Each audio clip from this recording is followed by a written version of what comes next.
everybody. My name is Bob Flax. I'm the president of the Democratic World Federalists. I think one or two people are grabbing their last thing or two and then sitting down, okay?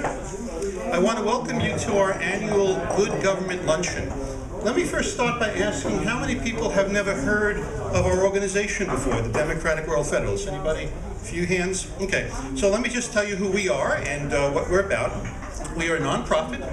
We're based in San Francisco. And by the way, is this too loud, too low? Okay? Perfect, perfect, just right. Terrific. Closer to your microphone. Closer, get closer. Okay. All right, I'll get a little more intimate here with the mic. So as I said, we're a nonprofit. We're based in San Francisco. We do most of our events here, but we ventured into Berkeley for this one. And we are, yes, and we're affiliated with the United Nations, although we're pushing very hard on the UN for certain types of UN reform. And we're part of a worldwide movement that began after World War II. The reason at that time, the main impetus for it, was to make sure that there would never be a World War III. And the idea behind that, and there were a number of people, many of which that you've probably heard of their names who were involved, Albert Einstein, Winston Churchill, Eleanor Roosevelt, and many other names that you've heard, and probably a few you haven't, that the idea back then after World War II is if they could create a democratically elected global parliament with a constitution, a Bill of Rights, a full judicial system, just like you would have in a country, then if you had two nations in conflict, like if Germany and France had a dispute, instead of going to war, they can go to court. You can sue. Instead of taking the conflict to the battlefield, you can have ways to non-violently resolve things. Another way to think about that, it's just like in this country. Very frequently, California has water rights disputes with Arizona. We share a couple of 100 miles of the Colorado River. But you've never heard of a time when we've mobilized our National Guard to attack Arizona, and to take over the river. We just don't do that. Why? Because we have a federal government. We have systems and structures above us that we can bring these disputes to so they can be handled nonviolently. So the idea behind this movement, which started after World War II, was why not do that at a global level? So fast forwarding a couple of decades, the world is different than it was back then. And people who've been involved in this movement realized that rather than just focus on war, if you had this democratically elected global parliament, we could handle some of the other big problems we're facing. Things like climate change, environmental disasters, economic calamities, social injustice, things of that sort. And we could do it in a way more powerfully and more effectively than the current structures of treaties and various international groups that we don't know about. They're unelected, they're unaccountable, but they're kind of running the show. So our hope is to create a democratic elected global structure where we, the people, are back in charge. That's kind of in a nutshell. For more information about that, the board will be sticking around after and be happy to answer your questions. We also have a few books for sale as well as brochures that you can pick up on the information table. What else did I want to add on that? So what we're doing is involved in public education primarily, and other groups that we work with are involved with lobbying Congress, pushing on UN reform, things of that sort. If you're interested, as I said, you can speak to us afterward, and the packets that you have in front of you has our email address, so you can check our website as well as send us any questions you might have. And if you want to personally get involved, again, you can speak with us after. There are a number of ways to do that. Obviously, like all nonprofits, we accept donations, but we also welcome volunteers, and we also welcome people. We have a few spots on our board of directors. We're particularly interested in if people have expertise in things like social media, video production, bookkeeping, and event production like this. We're particularly looking for people to help us in those areas. So again, if it's something that interests you, feel free to talk to me or any one of us at the break when we're done with the speech. So I'd like to, before we get to our guest speaker today, I'd like to bring up Jerry Tiedelman. Jerry is our development director. He is also co-author of one of the books out there, One World Democracy, along with Byron Belitsos, who will in a moment introduce our speaker. And I don't know if I didn't clear this with Jerry, if I can talk about this, but I don't think I'll embarrass him too much. That Jerry ran for Congress in Southern California against Darrell Issa. I think some of you may have heard that name. Jerry got, I think, 41% of the vote, 42% were there.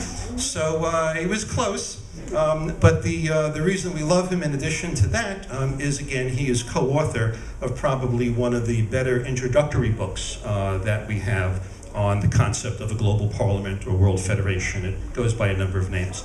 So on that note, I'd like to bring up Jerry. He'll say a few more words about us, and then we'll get to our speaker. Jerry.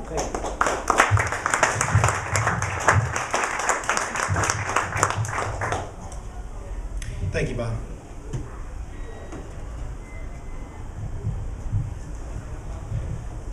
Why this organization? You know, why?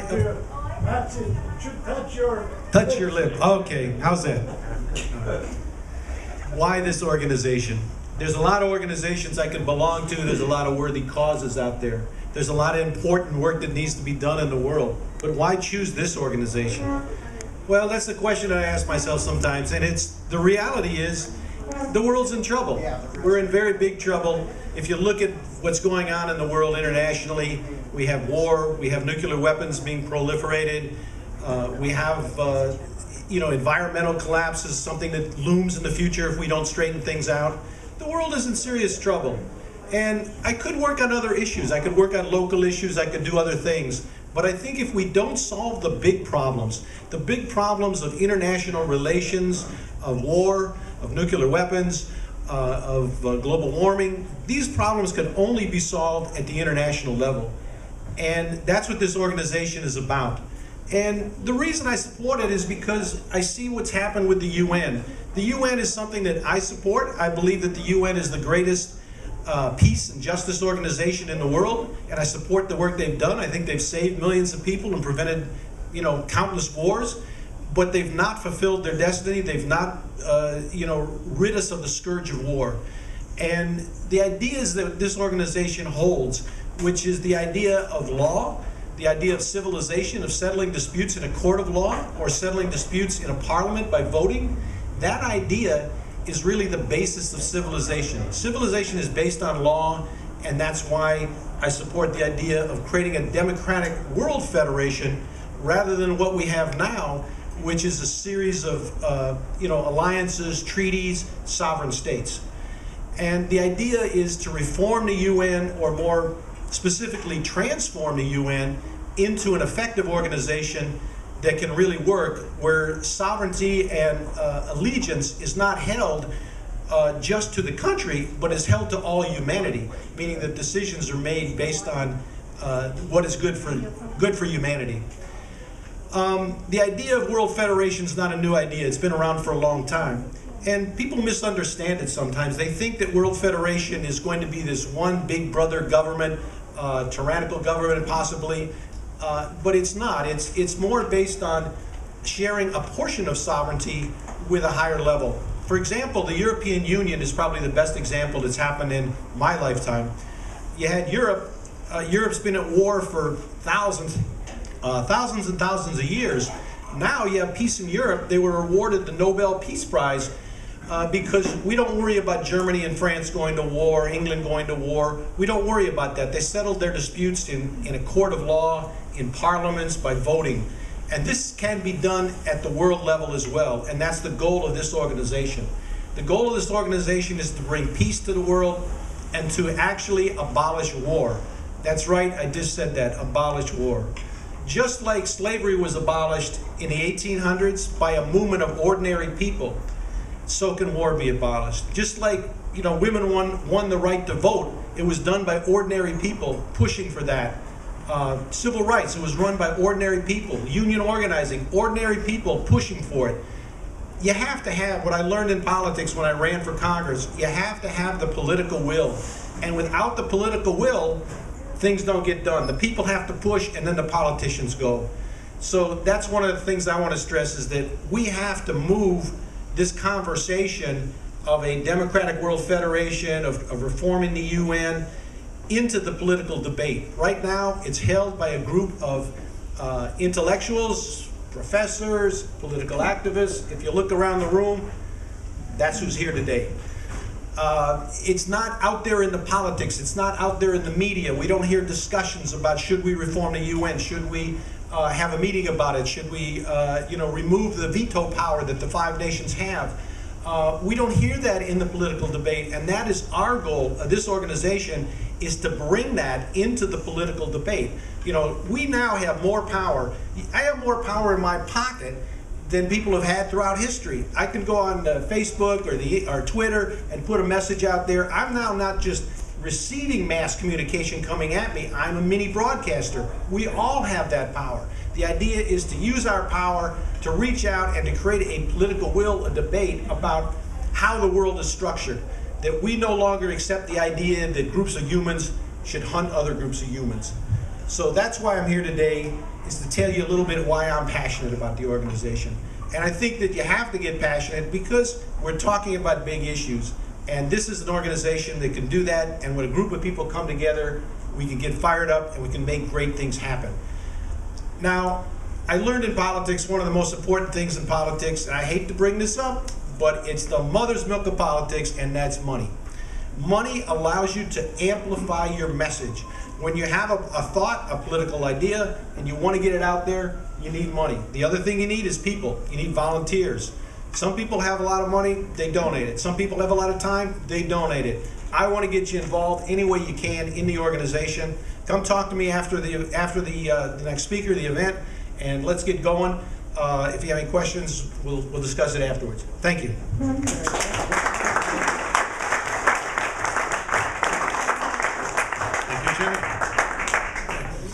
And to introduce our guest speaker, I'd like to bring up Byron Belitsos. As I said, Byron is the co-author of that book over there along with Jerry.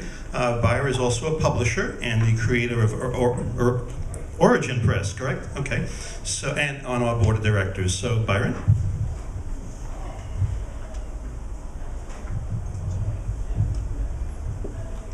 Thanks, Bob. Oops, a little loud there, sorry. So, you guys ready for a solution revolution? That's the topic of today. I want to say a few words about Kevin, who I find to be an amazing guy, and I've had some interesting synchronicities with Kevin. Kevin has traveled in parallel lines with us in the World Federalist trend. We're more politically oriented, and Kevin is more economics oriented. We're interested in global politics. Kevin has been interested in global economics. So I feel like we've been running in the same track, but parallel tracks. And this is a convergence of the two. I started out in this work in the 80s, so I go way back. But I hadn't really thought about economic globalization until the mid-90s, and particularly the late 90s, when the WTO was face down in Seattle.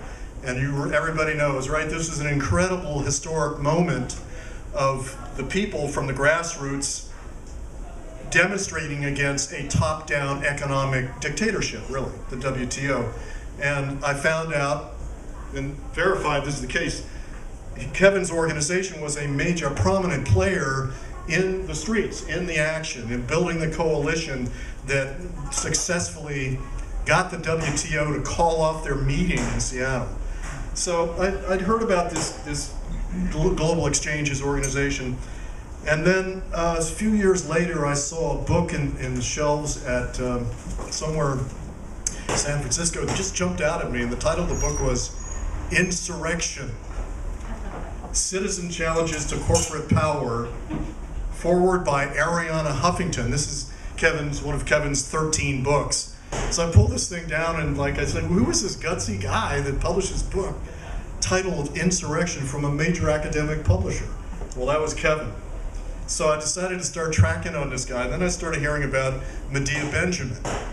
Well, we all know about Medea Benjamin, really possibly the leading activist in the world. She's the co-founder of Code Pink, one of the best grassroots organizations, activist organizations in the country, if not the world.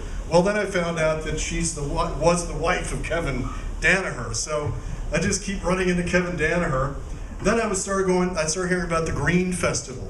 Anybody go to the Green Festivals? So, the Green Festivals, the last one was in Fort Mason, but they are in all all kinds of cities, 5 or 6 cities all over the country. And then I found out that Kevin Danaher founded the Green Festivals. So he's a true activist, and he's also the founder of Fair Trade USA. It'll be interesting to hear about that. And something called the Green Guardians. Kevin earned his PhD in sociology from the University of California at Santa Cruz, truly a radical place.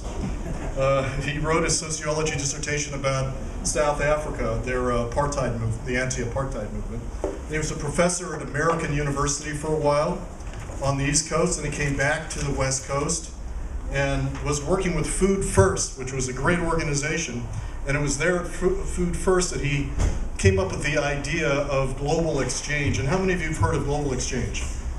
Very important organization that takes people to third world countries to see what it's like over there, and also to really to check out the ravages of the system that we have.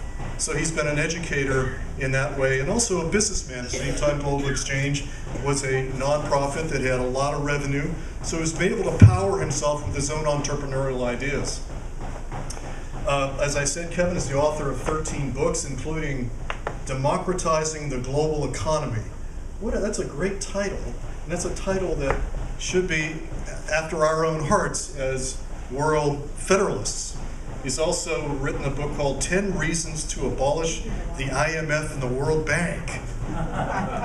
These are great titles. And then your last book, I guess, is Building the Green Economy. So you can see, Kevin has been right at the forefront of key issues in our world. And no wonder the New York Times called him the Paul Revere of globalization's woes. So we're happy to have Dr. Kevin Danaher here. He's a dynamic speaker, and I'm happy to bring him up to speak with you today.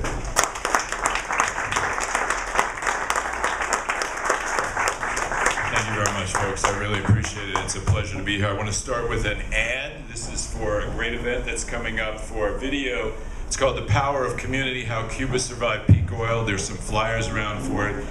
Saturday, April 11th, 2 p.m. at the Diamond Branch Library, Dimond, if you're French, 3565 Fruitvale Avenue. This is a great film about when the Soviet Union collapsed. Cuba was confronted with a big drop in their oil and a whole bunch of other things. They went to bicycles. They went to organic agriculture as a nation. They just transformed everything, and you got to see, because I've been going there regularly since 1979, and we got to see the transformation of the society into an energy efficient society. In 2006, it was their year of energy, and what they did was they did a national calculation, and they figured out that if they offered everybody free refrigerators, TVs, fans, air conditioners, mixers, teapots, whatever, all electrical appliances, that if they replaced them with new energy efficient appliances, the nation as a whole would save enough money to cover the cost of all those new appliances. So a command economy sometimes is really a good thing. You can do that on a national level. We could do it here if we had our act together, but we don't. So just a word about Global Exchange. I've got a stack of Global Exchange newsletters over there, a bunch of my books, if anybody's interested. I apologize, I gotta start with a couple negative things, but most of my talk is positive. Many of these things you know. Biological systems are collapsing all over the planet. Mother Nature is giving us these dope slaps, right?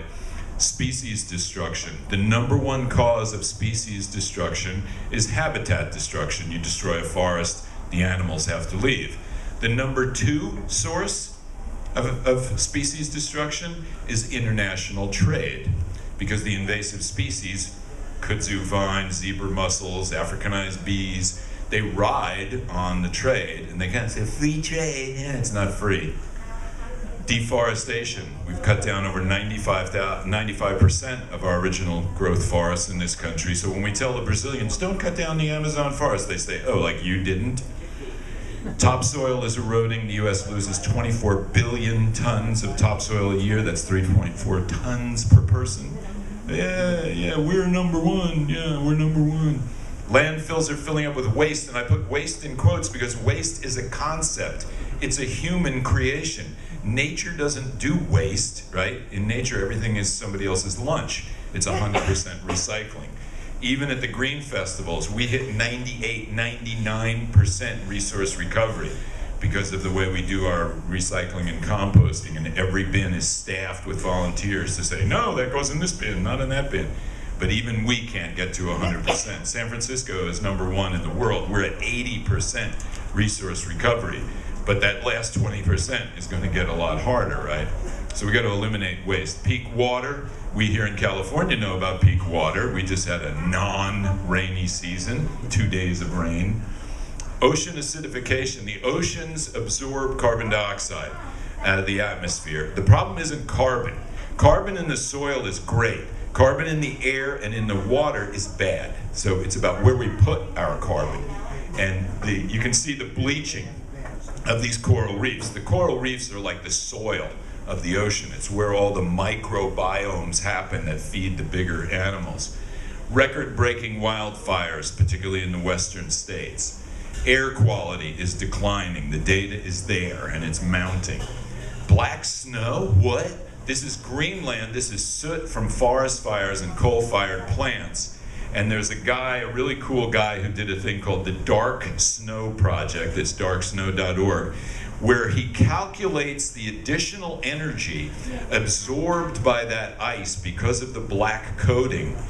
And it's equal, just in recent years, it's equal to the electricity consumption of the United States over 2 years. That's how much additional solar energy is being captured by that ice, which of course accelerates the melting of the ice. And that leads to glaciers and polar ice caps melting.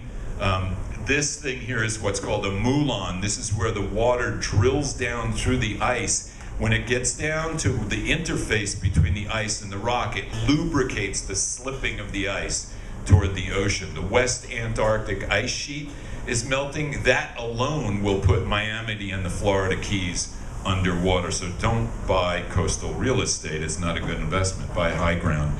Ocean levels, when all the ice on the planet melts, ocean levels will rise over 200 feet. This right here will be underwater. I live uphill in Noe Valley in San Francisco. I'm at 144 feet. So good luck to my great-great-grandchildren. This is Manhattan after all the ice melts. Some of the tall buildings. So the issue will be affordable housing, not affordable housing, but affordable. Can you get your boat to the door? So the question is, what kind of ancestors are we going to be? When I raise this issue of ocean levels rising 200 feet, adults always go, oh, but that's off in the future.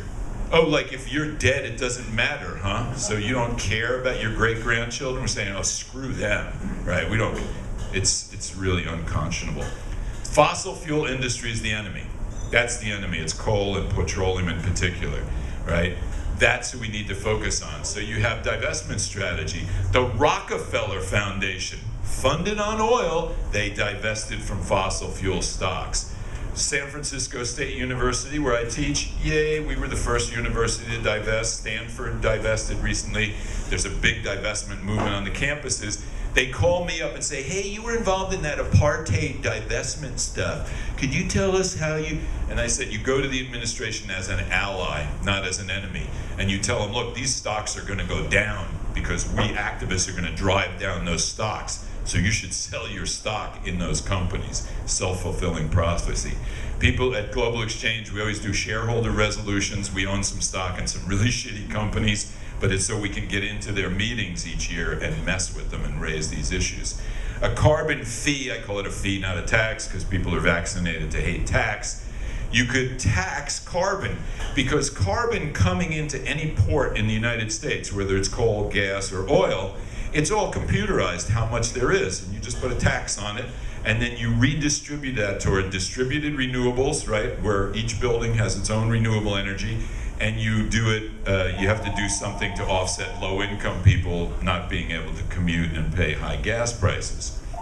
Transnational corporations have 3 genetic defects. They're not rooted in place, they're not green, and they're not democratic. A 2,000-year-old redwood tree is not a gift of the Creator to be preserved for the appreciation of future generations. It's $300,000 worth of lumber on the lumber market, so you kill it. A fish swimming alive has no value. It's when you kill it. and turn it into a marketable commodity. That model will destroy the planet's ability to support us. It's not going to destroy the planet. People do say, destroy the planet. The planet's going to do great, right? I mean, you'd do worse taking ants away from the planet. That would cause collapse. Take us away, stuff will flourish, right? So the answer is the local green economy, locally owned and green, right? Bioregional sustainability is where we're going to end up. Imagine a disaster where 6,000 or 6 billion people die, and there's only 1 billion people left on the planet. Those billion people are going to do bioregional sustainability. They're going to do local green economy. So seeing as we know that already, let's start preparing for it. Green jobs are actually growing. If you look at the data over the past year, green jobs are growing twice as fast as non-green jobs. And let's be clear, if you're an accountant for a solar company like Sungevity, local in Oakland, started by a buddy of mine, that's a green job. If you're a janitor for a wind energy company, that's a green job. You can't ship a building to China and have it be rehabbed and then bring it back, right? So this is locally rooted jobs. James Madison said, history records that the money changers have used every form of abuse, intrigue, deceit, and violent means possible to maintain their control over governments by controlling money and its issuance. The Federal Reserve is not a government agency. It's a private institution controlled by banks. Thomas Jefferson said, I hope we shall crush in its birth the aristocracy of our moneyed corporations who dare already to challenge our government to a trial by strength and bid defiance to the laws of our country. Crush in its birth. I've never used language that violent, right? I'm less violent than Jesus. Jesus knocked the money changers' stuff on the ground and hit them with a knotted rope and said, you're defiling God's house. Okay, they're bankers, they're money changers. Who runs the world? World Bank, IMF, World Trade Organization, Manhattan, Bank of America. You know, they're money changers, right? Are they defiling God's house, the planet? Yes, they definitely are. So maybe we should crush them in their birth. So we have separation of church and state, and that's based on a deeper principle that no one institution should control government. It's supposed to be our property. We are sovereign. We give sovereignty temporarily to government. It's a derivative institution. It derives its authority from the informed consent of we the people. It's why our most important document, the Constitution, starts with those 3 magic words. We the people. Everything follows from that, right? So we would end corporate welfare. We would build a firewall between corporations and government. End private financing of elections. Stop the revolving door where Cheney works for a defense contractor, then he works for the government, then he goes back to a defense contractor. And where's the hackers to get into that thing that he has that anyway. The crisis presents opportunity. I don't want to go there. We can provide better solutions than elites can. People who ride in limousines with security guards will never solve our problems. And waiting for them, you know, if anybody thinks Hillary will fix capitalism, you know, it's like the people who say they're disillusioned by Obama. You have to be illusioned before you can be disillusioned, okay? So we all celebrated, yay, Obama, first black president, right? But if you thought he was going to fix capitalism, I got some books for you to read. So we need to push this term solutionaries. And I put up Hunter Lovin's book, Climate Capitalism, because it's brilliant. She goes through the book and she shows all these companies that are making money off of the climate crisis by coming up with solutions, whether it's biofuels, renewable energy, what have you. Rockefellers, for instance. Yeah, the Rockefeller. They're making big bucks on climate. Yeah, they are. That's true. Solutionary methodology goes to the roots. Radical, it comes from a Latin word radix, meaning roots. I always say to people, when you're gardening and you're taking out weeds, do you cut the weeds off at the surface or do you pull the roots out? If we don't change the rules of the game, this notion that growth, you hear all the politicians say, oh, we'll grow the economy. Think, that's the ideology of the cancer cell. Grow, grow, grow with no concern about your impact on the biological host. And what does cancer do? It kills the biological host. What is our growth model of capitalism doing? It's killing the biological host known as Mother Earth. So there's two definitions of free enterprise. The freedom of big corporations to go anywhere on the planet and do whatever they want to people and nature, or the freedom of everyone to be enterprising. The freedom of everyone to be enterprising is systematically crushed by the power of big corporations. You see all these empty storefronts, Amazon wiped out the bookstores, and now Amazon is wiping out all the other retailers because they're selling all sorts of stuff now, and you can get it delivered, and it's easy. You just go on your computer or your handheld device and you order it. Yeah, and pretty soon you'll have no retail sector in your town, right? Just like what Walmart did to a lot of towns. So the policies of ABAC. I mean, I follow Berkeley government, and I know why those storefronts are going down. sure, yeah. I would just like to say that the people backing all of this are the same people that are doing it. And the worst part about it is the destruction of nature by geoengineering, and nobody in this group or environmentalists, people who call themselves environmentalists will not say it because they want to enable their agenda of world government, of controlling the human. If you control the human being, there won't be any wars, right? That's the way they can just squash the human. Okay, thanks for that Franz, input. afterwards you can ask some questions. Actually, I know all about geoengineering, and I'd like you to stay and pose your You know questions. what? I'm so upset by geoengineering. Nobody in this country ever mentions it, and we know it's happening. I mentioned it. We see it. So I don't think you're correct. I'm just saying, this global government is about controlling people. It's about taking away our local government. I'm involved in the Berkeley city politics. I know what they're doing to us. I know what the ABAG is doing. Okay, so the things I said about local control and local ownership It's about somehow. destroying local control. Who is behind this global government? Thank you. Appreciate your input. Don't let the door hit you in the ass on the way out. Triple bottom line enterprise unites social justice, environmental restoration, and financial sustainability. And you see more and more companies using this model. There's a whole group of companies called B Corp. And the B Corp is a legal model, and a lot of states have it now, where the social justice, environmental restoration are baked into the charter of the company when it's set up. So if the company ever sells to someone else, that new owner is forced to abide by that corporate charter that includes social justice and environment. So you've got a solutionary movement, the fair trade movement, the green economy movement, the peace movement, the climate change movement, the women's movement. All of these different grassroots movements around the world are coming together. So we've got a global revolution going on, and it's the first ever global revolution. You got things like open source agriculture, this thing, system of rice intensification, 40 countries collaborating in sharing knowledge around better rice production, right? And this is just one little example. There's thousands of examples like this. We need to celebrate the diversity of solutions. I mentioned these two books, Paul Hawken, Blessed Unrest, amazing book, where he documents the millions of organizations, social justice and environmental organizations, that are the grassroots base of this global revolution. Naomi Klein's new book is probably the best book I've read in 10 years. It's called This Changes Everything, Capitalism versus the Climate. And she makes the point through amazing research. It's super well documented. You can't fix the climate crisis under capitalism. And I would argue you can't fix the inequality crisis under capitalism. Right now, the UN says we have 285 million people literally starving to death in a world of plenty of food. There's no shortage of food yet, right? But it's about the way capitalism distributes that food unevenly. So we want to replace patriotism with matriotism. Do we love one part of the planet or the whole planet, right? And after all, we all came out of a mother. We call it Mother Earth. Your school is called your alma mater, your nourishing mother, your soul mother. We know how to love a place. Think about the Dome of the Rock in Israel. Lots of people ascribe all this importance to that rock because of stories they were told. It's just a rock, okay?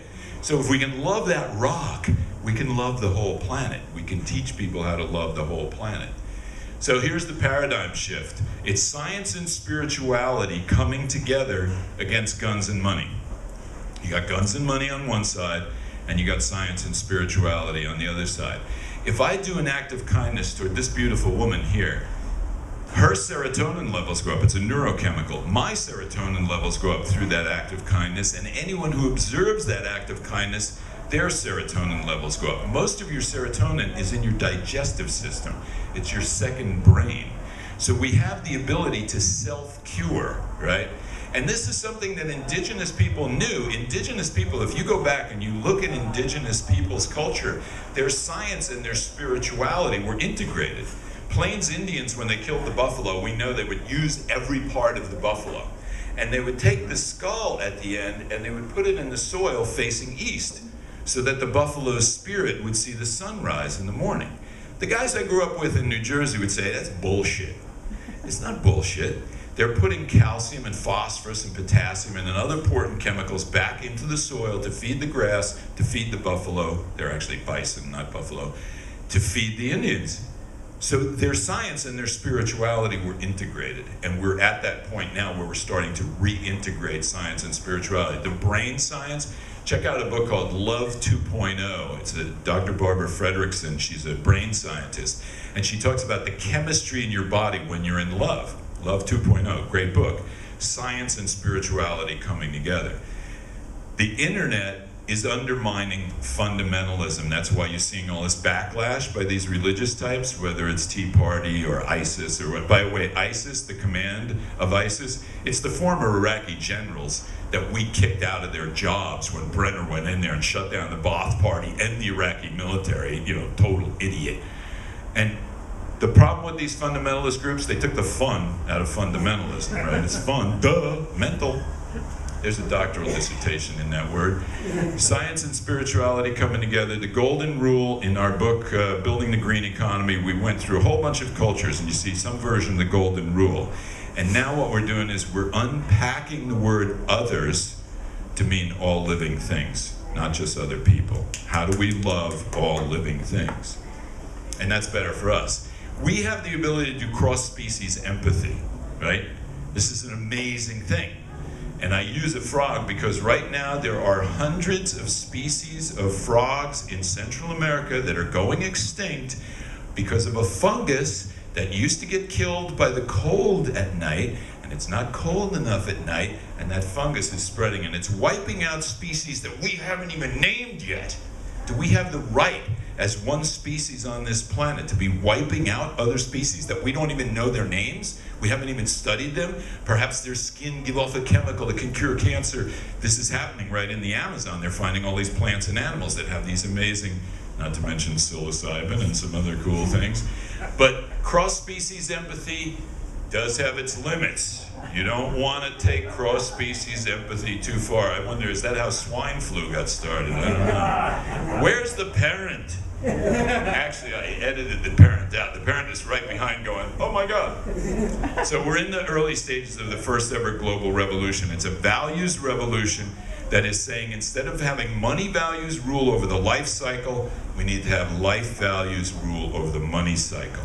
If you ask any decently intelligent human being, should we subordinate people and nature to the economy, or should we subordinate the economy to people and nature? Most people are going to get that right, but unfortunately the system right now isn't working that way.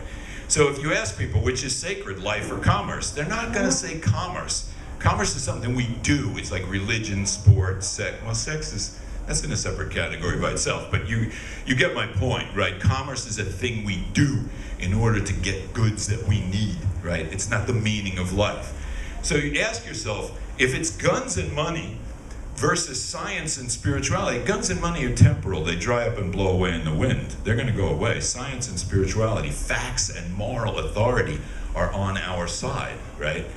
And life is, this is a Bill McKibben quote. I have it on my window in my house. Life is about belonging, not belongings, right? If you force people to choose, most people would choose correctly. We have open source innovation, the Occupy movement. You see the people doing the call thing. You don't need a speaker system. The people that are close yell the sentence out to the next group and they yell it out, etc. And it's not owned, it's not patented or trademarked, it's free, right? And open source, that model, as opposed to the Microsoft, you gotta pay for this, and now we got an update, you gotta call for an engineer to tell you how to use it. That's like buying a car with the hood welded shut, right? You can't change the carburetor without our permission, right? If the beach were owned by Microsoft, you'd have to get a new umbrella every couple of years, and you'd have to replace the sand and pay them for it. So in the United States, we have a special responsibility. We're 4% of the world's people, consuming 25% of the resources, putting out over 25% of the world's pollution. 865 military bases outside our country, 240 military golf courses, 180 military schools. I'm sure they're nice schools. I love those kids too, but that's money we're just pissing away that could be spent here on so many things. So the solutions aren't going to come from the limousine crowd. Now here's something you guys could do. I'll give you the URL that I own. It's called whoownsgovernment.com. And you start a campaign to require members of Congress to wear uniforms. All public servants, police, firefighters, bus drivers, they wear uniforms. So members of Congress should wear uniforms. And if the sign of success in our society is money, then you shouldn't be ashamed of where your money comes from. I'll tell anybody where my money comes from. Social Security, $1,200 a month, woo-hoo. You know, try and live on that in San Francisco. But I think you could have a $1,000 prize for kids to go on the Federal Election Commission website, see what you're a member of Congress, where they get their money, go on the corporate websites, pull the logos over, and imagine when they come home for one of those town hall meetings, if about 5 or 6 life-size cardboard cutouts were being held up outside the event, the media would eat that shit up, okay? It'd be in the front page of the newspaper and it would lead the evening news. And we'd embarrass the hell out of them because they need to be embarrassed, right? They're basically rented out to these companies. Now here's another thing you guys could do, global voting, right? You say, let's have global voting, and let's ask people, should we destroy the environment or save it for future generations? Should we shut down all the militaries and put the money into healthcare and education? We would win. Should women have equal power with men? There'd be a few idiot men vote against it, but most people would say yes. Should we have a global minimum wage and a global maximum wage? Let's say 10,000 as a minimum and 10 million. Is there anybody here that can't live on 10 million a year? You would have rich people and their lackeys in Congress getting up in public arguing, oh no, if you have a $10 million maximum wage, that would inhibit innovation. You got, you know, it's like that thing, you know, if you're doing cocaine, that's God's way of telling you got too much money. You don't need more than 10 million a year, but if you tried to propose this seriously, there would people, it'd be great to flush them out and get them out in public and have them say why you need more than 10 million a year. So we need long-term consciousness. The Masons who laid the foundation layers of the cathedrals in Europe that took 4 centuries to build, the Masons that did the foundation layer knew that they weren't going to see the final product of their work. They also knew they had to do very solid, precise work because of all the weight that was going to come on top of their work. So we need to think intergenerationally. What kind of a foundation are we laying for future generations? And all the biofuels and renewable energy and green building and all this stuff that's just taken off now, that's the foundation of a future sustainable society, because we're going to have about 9 or 10 billion people before it flattens out, right? Population growth. And it's not numbers of people. It's about how heavily does each person walk on the planet. If the human footprint left wetlands and gardens, then the footprint, they talk now about handprint. Your footprint is the negative. Your handprint is what you do to compensate for your footprint, like fly less on planes. So Green Guardians is a program we just started a few years ago. This is youth trained in green enterprise skills.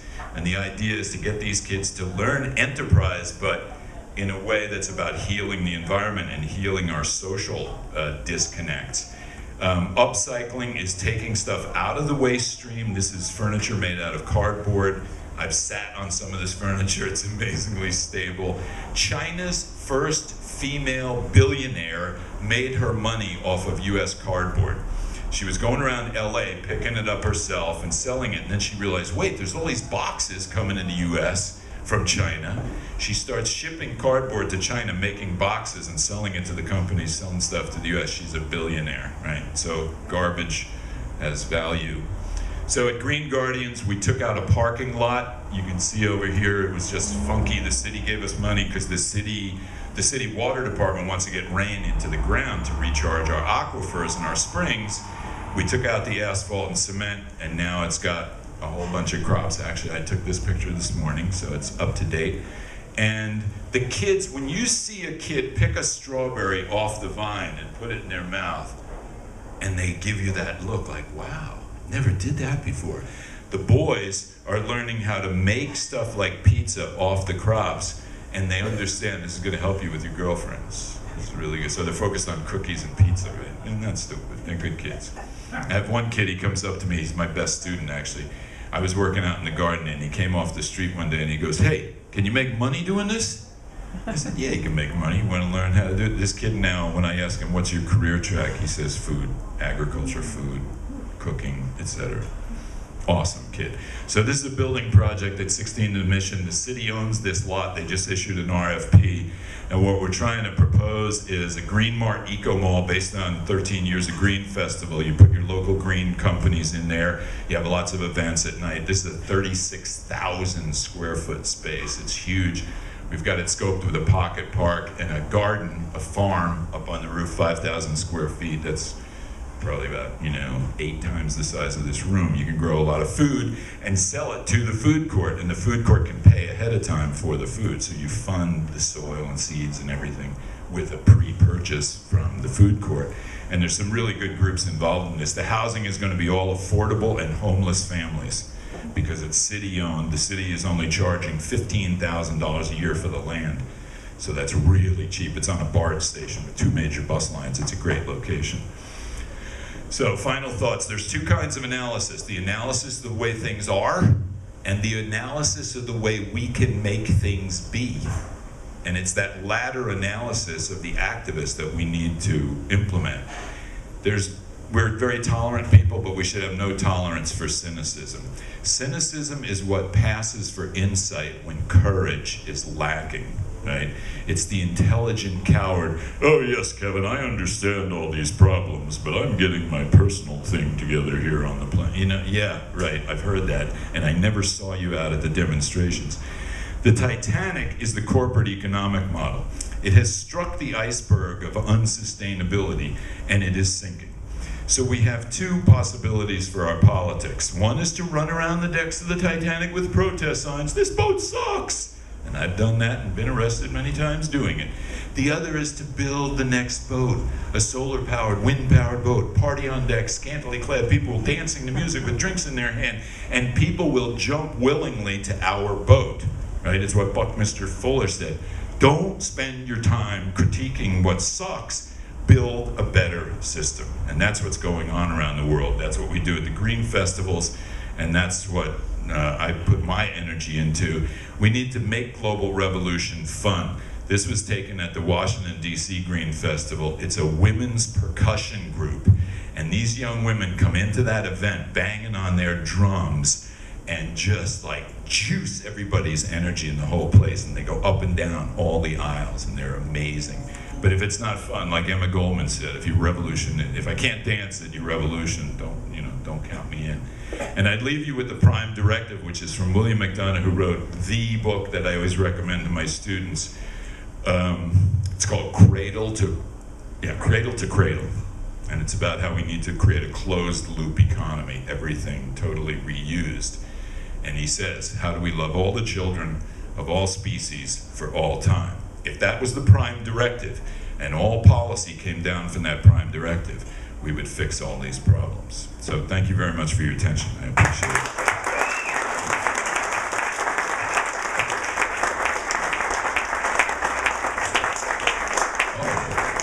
And we have time for questions, comments, criticism, suggestions.